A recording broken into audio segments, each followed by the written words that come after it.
বনি ইসরায়েলের উপর হামলার ঘটনা নিয়ে কোরআনে যা বলা হয়েছে।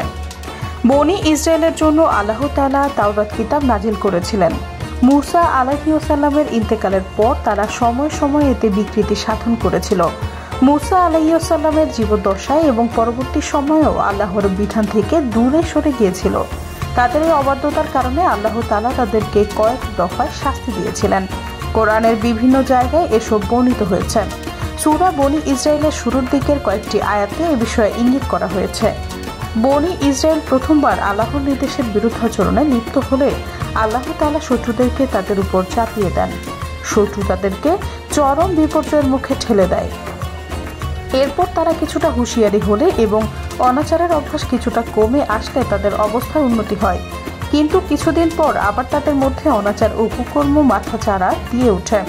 ফলে আল্লাহ তাআলা পুনরায় শত্রুদের হাতে লাঞ্ছিত করেন।